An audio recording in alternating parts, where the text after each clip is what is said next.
Good evening. Good to see everybody in this warm building tonight. First song tonight will be number 118.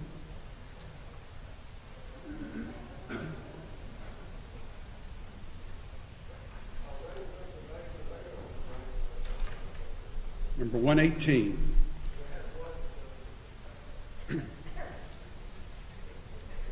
When upon life builds you are tempest tossed, when you are discouraged thinking of His love, count your many blessings, name them one by one, and it will surprise you what the Lord has done. Count your blessings, name them one by one. Count your blessings, see what God hath done. Count your blessings, name them one by one. Count your many blessings, see what God hath done.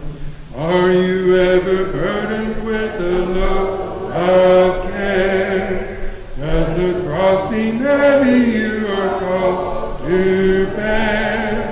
Count your many blessings, every doubt will fly, and you will be singing as the days go by.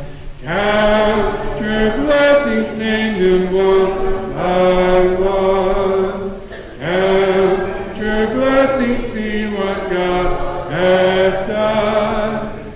Count your blessings, name them one by one. Count your many blessings, see what God hath done.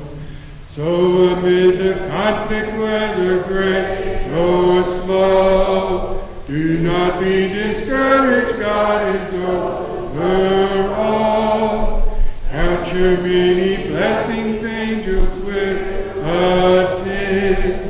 Help and comfort give you to your journey's end. Count your blessings, name them one by one. Count your blessings, see what God hath done. Count your blessings, name them one by one. Count your many blessings, see what God hath done. Psalm for Darrick's lesson tonight be number 397.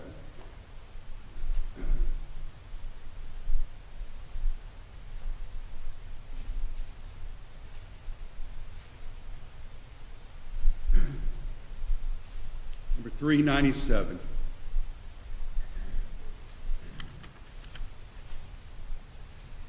The song will always hold a special place in my heart. My mother used to sing this to me as she was rocking me. That was a long time ago. 397. Brightly beams our Father's mercy from His light house evermore. Unto us He gives the keeping of the lights along the shore. Let the lights be burning, send a gleam across the way. Some poor fainting, struggling seaman, you may rescue, you may save. Dark the night of sin has settled, how the angry billows roar. Eager eyes are watching only for the lights along the shore. Let the lights be burning, send a gleam across the way. Some poor fainting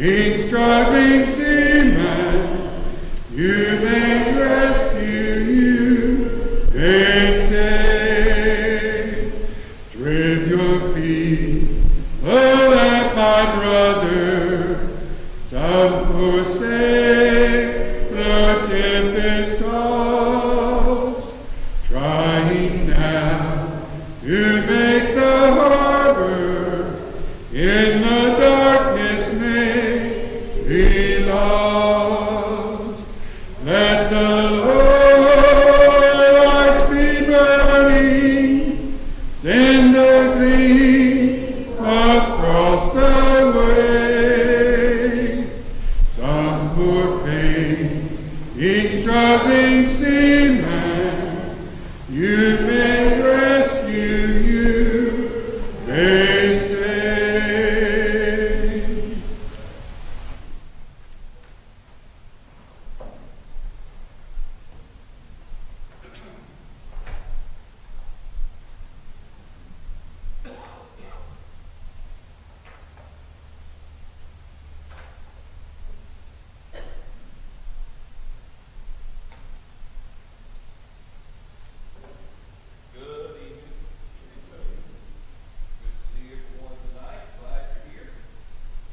We are in John chapter 21 tonight, and we're going to finish the book of John. I said that last week, but I think tonight's going to happen. I really do.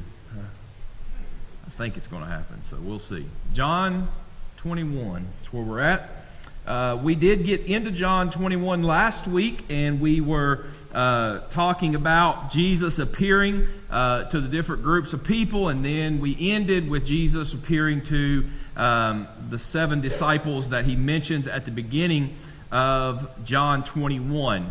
And as we closed out our time last week together, we were talking about how that not only Jesus appeared to them, but he talked to them about casting their nets on the other side, and they did that, and they caught fish, and it wasn't just any amount of fish, but it was 153 fish. And so, of course, that's what we find here as we talked about that last week in verse 11 of John chapter 21. The net was not torn, and then we know that Jesus said to them as they got off the boat, he was on the shore, and he was there doing what? What was he doing? Or what had happened already, I guess. There was breakfast there, and Jesus said, come and have breakfast. Okay? And so, none of the disciples dared ask him, who are you? They knew it was the Lord. Okay? And that's kind of where we left off last week. Jesus came and took the bread and gave it to them.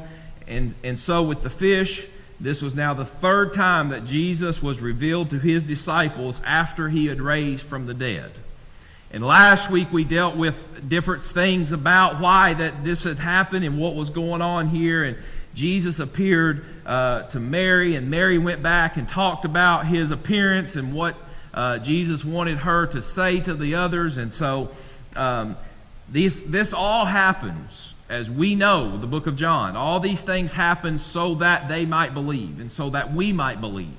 And so that's where we've got ourselves now in verse number 14 of John 21. So as we begin now in John 15, this is a Jesus and Peter moment in John. Okay, now they've had their times together, right? They've had their moments. What do we know about Peter up to this point? What do we know about him? He denied Jesus. Who predicted it? Jesus predicted it, and then what happened? It came true. Okay, and so Peter denies him as he's setting up things and getting ready to go to the cross. And all this is happening. Peter is caught in a situation where basically he is asked about, are you not one of his disciples? And Peter said, not me. Right? I'm not. I don't know who you're talking to, but it's not me. Okay? What kind of guy is Peter? What was it? Okay. All right. He just kind of all over the place, right? How else would you describe Peter?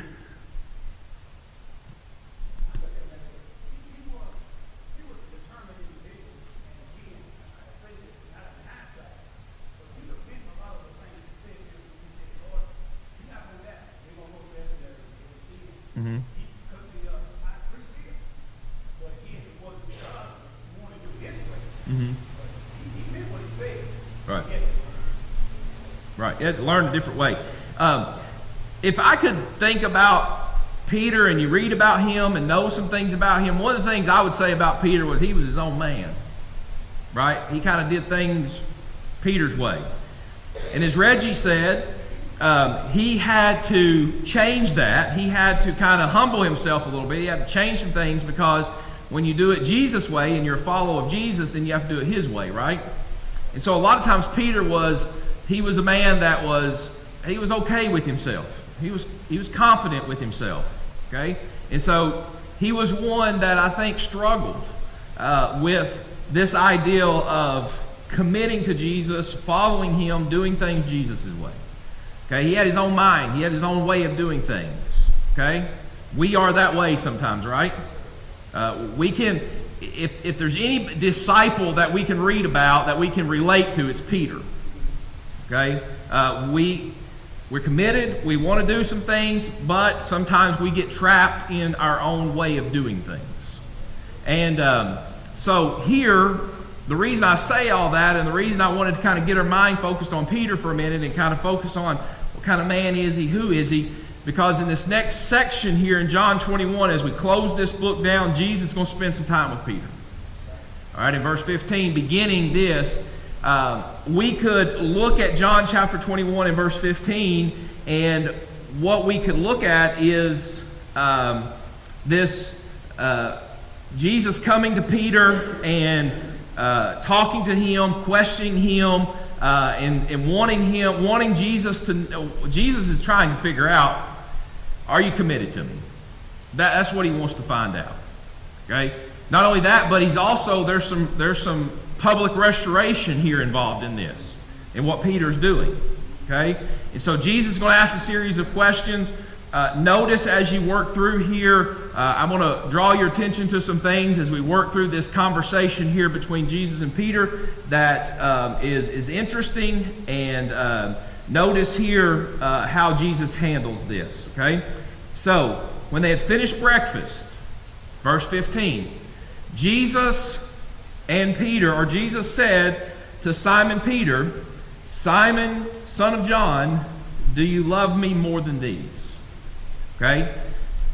Good question. Interesting question. All right, one that, again, Jesus here is just being Jesus. He's getting to the point. But also, one of the things I read about, one of the things I look at in verse 15 here as Jesus is talking to Peter is, really with the personality and who Peter is, you got to get to the point. Okay? You got to tell him like it is. You got to just lay it out there in front of him. And so Jesus doesn't say anything. Breakfast is over. He goes to Peter and he asks him this question, "Do you love me more than these?" Now here's another thing we need to talk about. Jesus is asking these series of questions, and he asks these questions here. He is challenging Peter. He's challenging Peter. He's trying to get Peter to understand about where's your commitment level. Notice in this text, and I'm going to jump ahead just a minute, but I want you to notice, before we dive into what we're talking about here, I want you to notice in verse number 19, what does Jesus say in verse number 19? Not the whole thing, but what's Jesus say? After saying this, he said to him, "Follow me." All right, now jump down to verse number 22.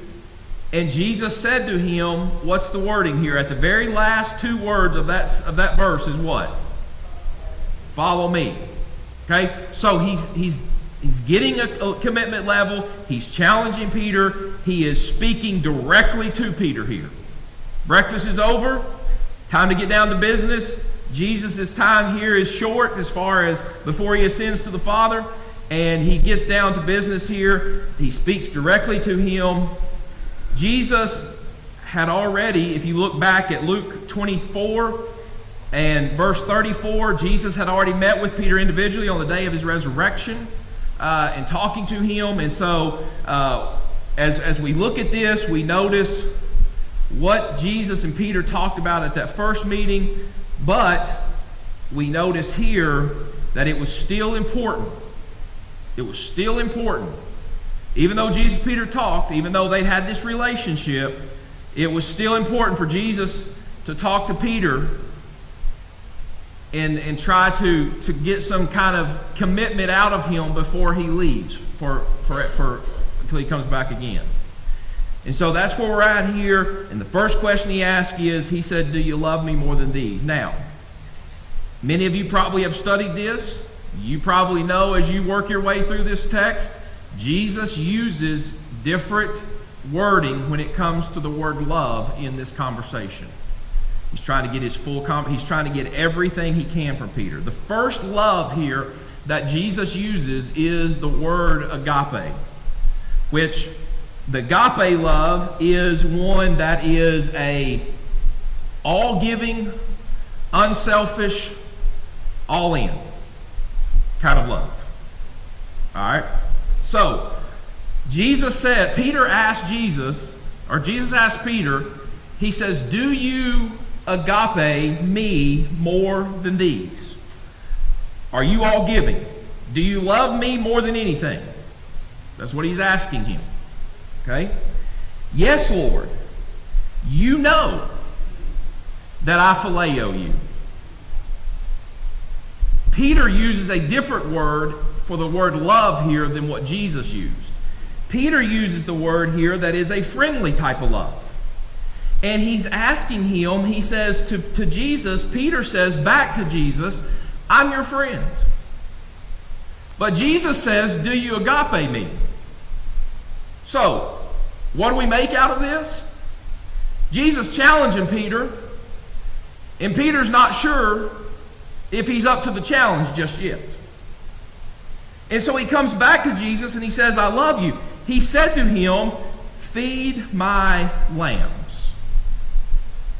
All right, so what's Jesus just done? What is it that he has just asked Peter to do when he says, feed my lambs? He's challenging him. He's challenging him to carry on his work. And so what Jesus is telling Peter is this. He's saying to Peter, listen, if you love me, you will carry on the work that I've sent you to do. And so this is what Jesus here this is the challenge that Jesus is making to Peter. And so, again, he asked Peter to compare his love to Jesus to the love that the other disciples had for Jesus. And notice he says this. He said to him a second time, Simon, son of John, do you agape me? And he said to him, yes, Lord, you know that I love you. And he said to him, tend my sheep. The third time, Jesus says this, the third time, Simon Peter, son of John, do you phileo me? Jesus says, do you agape me? All giving. Top of the line. Everything unselfishly. Peter says, I phileo you. Jesus comes back and he says, no, Peter, do you really love me? Do you really love me? Because what you just said to me was, it's not the highest form of love. And so now Jesus comes back and says to him again, in the next level, he says, but Peter, do you really love me? And then he says, if you do, the first thing he says is feed my lambs. And then the second thing he says to him is what? Feed my sheep. Jesus twice gave Peter an instruction regarding how he should act toward God's people. And he challenges Peter here. And the ideal was that Peter could demonstrate his claimed love for Jesus by feeding Jesus' lambs and by tending Jesus' sheep. But Jesus was emphasizing here that they were his sheep, not Peter's. Which again goes back to talk about who was it that Jesus was building the church on, and it wasn't Peter. It was Jesus. The rock in Matthew 16 was Jesus. And so again, Jesus comes back and he says, Peter, this is not your sheep that you're feeding. You're feeding my sheep. This is again not just him challenging him, but him also laying out authority to him and telling him who the sheep belong to and who the lambs belong to.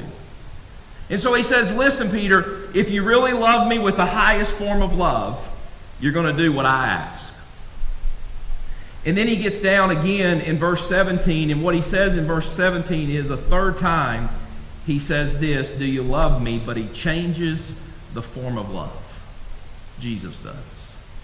He goes from agape to now he gets down to verse number 17, and he asks him, are you my friend?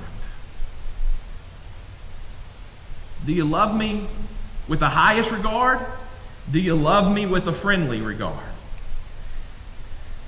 What's all this amount to?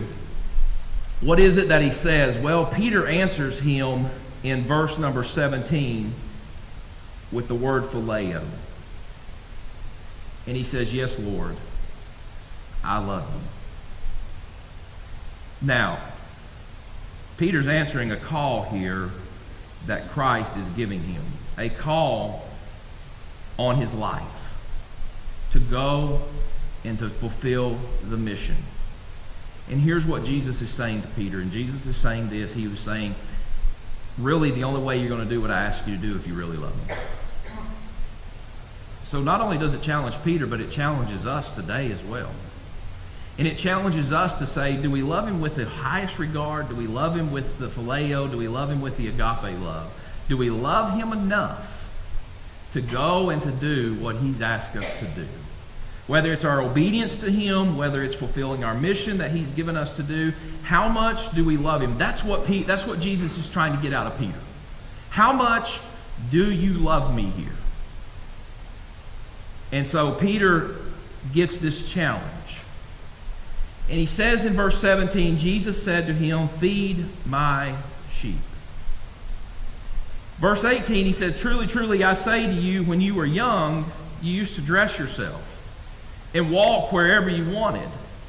But when you are old, you will stretch out your hands, and another will dress you and carry you where you do not want to go.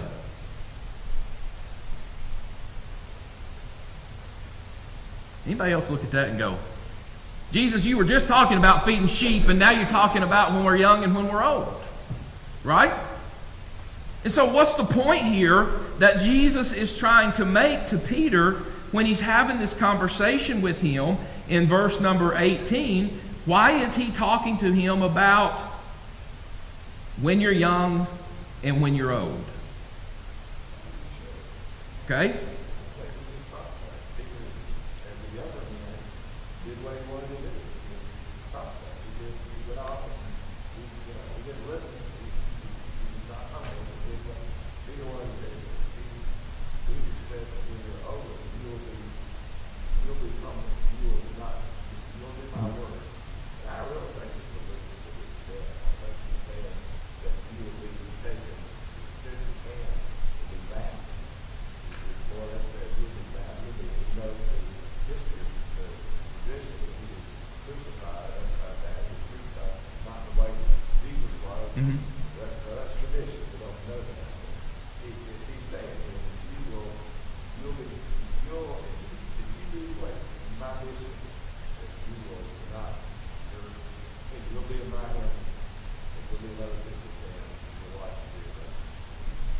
Okay?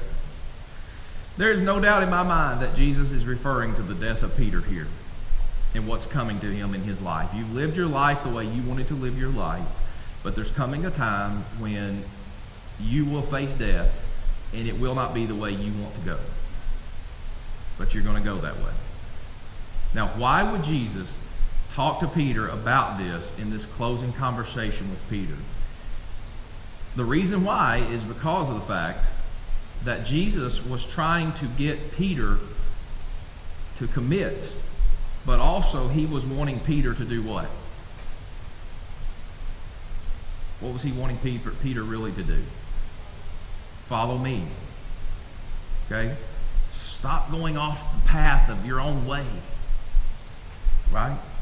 And even in death, Jesus here talking to Peter is letting Peter know, even as Christians, as disciples, in death, we can and we do glorify God. And Peter will do the same thing. And Jesus wants him to understand this. Now, again, I think here this is an example of Jesus talking to Peter about seeing what he did in denying Jesus. Restoration needs to happen because you did what I said you would do, even though you said you weren't going to do it, but you did it anyway, because I knew you were going to do it, because I know who you are, right? And so all this is happening, and as Jesus is trying to get him to understand commitment, trying to get him to follow Jesus, all this is happening, and Jesus is going, listen, you need to really wake up. You need to wake up, because when you were old, you did things your way, but there's coming a time when you're going to have to do things somebody else's way, and when that time comes, you need to be ready for it. You need to be ready. So again, he's following that. Brenda, I think you had your hand up.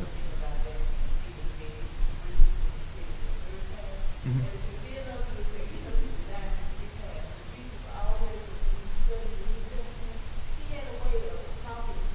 Mm-hmm.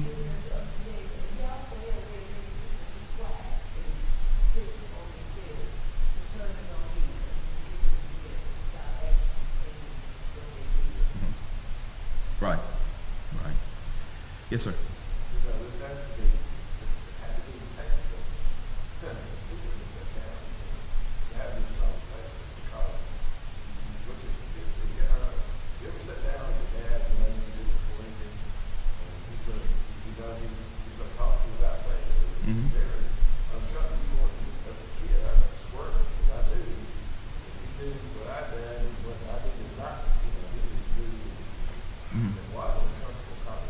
Right. Mm-hmm.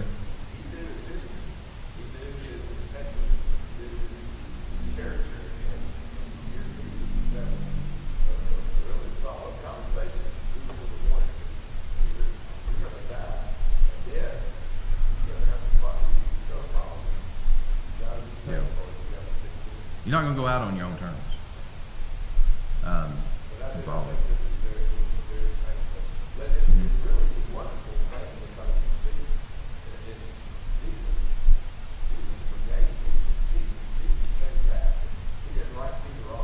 Right.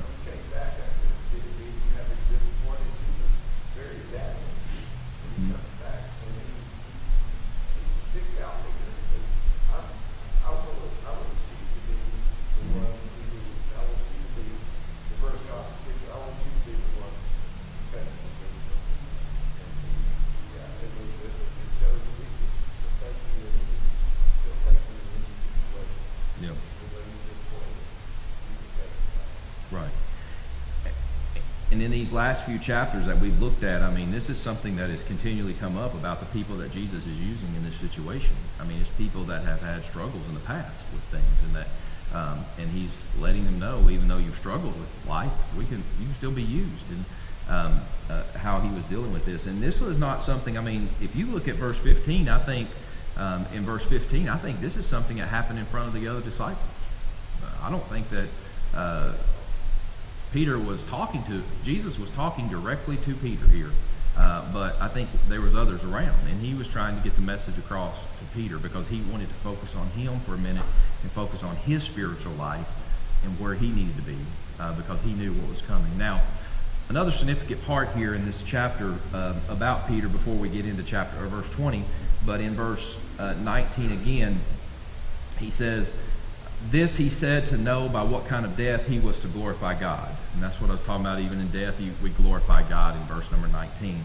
After saying this, he said to him, "Follow me."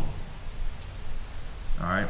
If I'm not mistaken here, if we look at this word here, "follow me," is in present tense, which is significant in dealing with this. And why is it significant that it's present tense? Well, because when you look at the present tense of the Greek language, it means to keep on following somebody. 1 John is full of it. When you think about present tense, it's something that is you follow now and you keep on following. And so that's what he's telling Peter here, because Peter in the past had not always had a track record with following Jesus, right? He was kind of often down and in and out all the time. And so Jesus tells him here, he says, listen, I don't need you just to follow me now because I'm talking to you, but even when I'm gone, you need to keep following me. And that's the significance here of what Jesus is trying to get across to Peter. This is not just a one-time thing in just a small amount of time, but this is a lifestyle, this is a lifetime thing, and even when I'm gone, I need you to keep following me. And so it's really important here how Jesus is talking to Peter, not only in now, but also to come. Errol?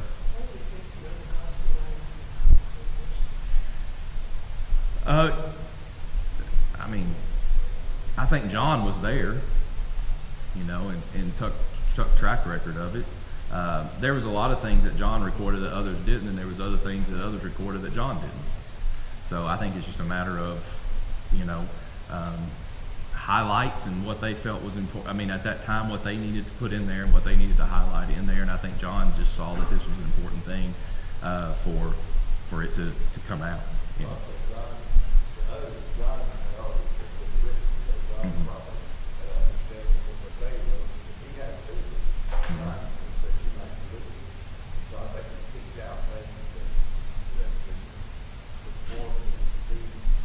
Yeah. Right. His theme was that you might believe. And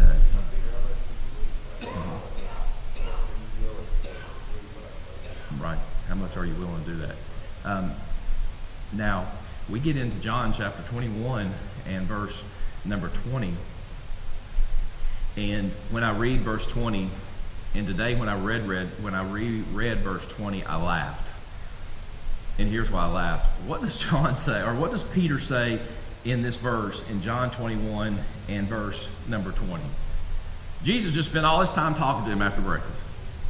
Talking to him about following me. He's talked to him about, do you love me? And all these things about being committed and everything. And the first thing Peter does is Peter doesn't go, yes, Lord, I'll follow you. But Peter turns and he says, Peter turned and saw the disciple whom Jesus loved following them, the one who had also leaned back against him during the supper, and said to him, and had said, Lord, who is it that is going to betray you?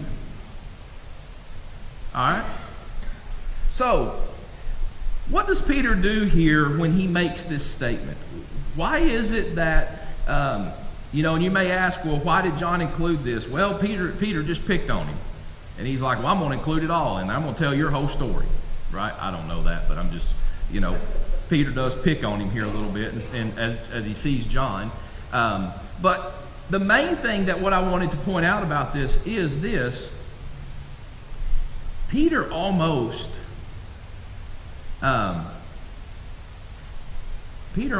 in this situation is like, I see the challenge, but I'm kind of going to sidestep it a little bit because I'm not sure if I want to I'm not sure about that. You know what I'm saying? And so he's like, I don't know how to exactly say it, but it's almost like he's saying, okay, Jesus, I hear you, but what about this other guy?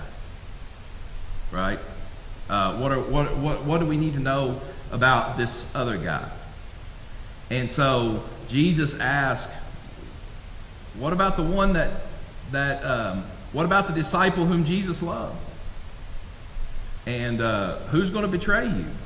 And when Peter saw him, he said to Jesus, Lord, what about this man? And Jesus is like, I'm sure Jesus is going, right? Peter, I was talking to you. You don't need to be worried about the other man. You need to be worried about you. But Peter is like a lot of us, right?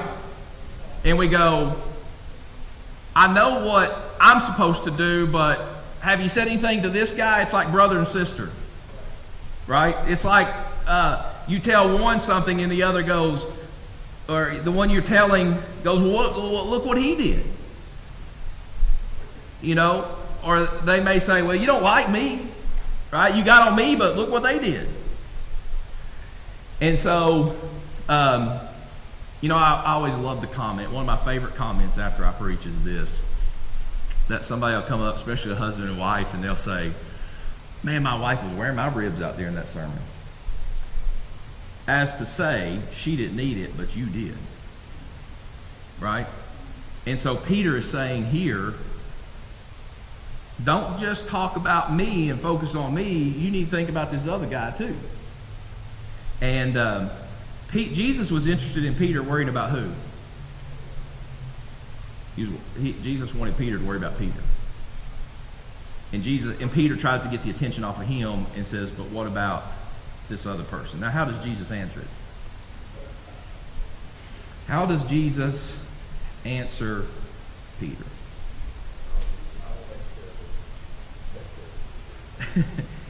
If it is my will that he remain until I come, well, that's what Jesus says. I love this. What is it? What is that to you? Now, you can just imagine how Jesus answers this, but it's kind of one of those deals where Jesus goes, let's put this in our terms that we can understand today. Jesus says, mind your own business. I'll take care of, we'll deal with the others. You need to mind Peter's business. You need to take care of Peter. You need to make sure that Peter's doing what's right. You need to make sure that Peter's committed to this. And he says this, again, the second time to Peter, what's it to you? You mind your own business, and you do what? You follow me. He said it earlier, and now it's as if Peter didn't get the message. And Jesus says, your concern is to follow me. But it's always easier to point out the other person's sin. It's always easier to point out someone else's faults. It's always easier to point out somebody else's weakness. Jesus, I do all these things for you, but what about this other one? They don't do much. And so Peter says, you worry about you. Jesus says, you worry about you. You focus on you. And let me tell you something. If I focus on me, I got my hands full. Amen? Got my hands full. Now, can we help other people along the way? Yeah. But it's not with a holier-than-thou attitude. It's with an attitude that says, I'm struggling. Can I help you to struggle with me? Right? I'm happy. You want to be happy with me. And so it's working together. It's not deflecting it and saying, trying to look at somebody else's weaknesses and saying their weaknesses is more than mine, and how we're dealing with this. So the saying spread among the brothers that this disciple was not to die, yet Jesus did not say to him that he was not to die, but if it is my will that he remain until I come, what is that to you? Again, he's focusing on what Jesus was saying. And so in verse 24 and verse 25 is the conclusion here to this text, to this book. This is the disciple who is bearing witness about these things and who has written these things, and we know that this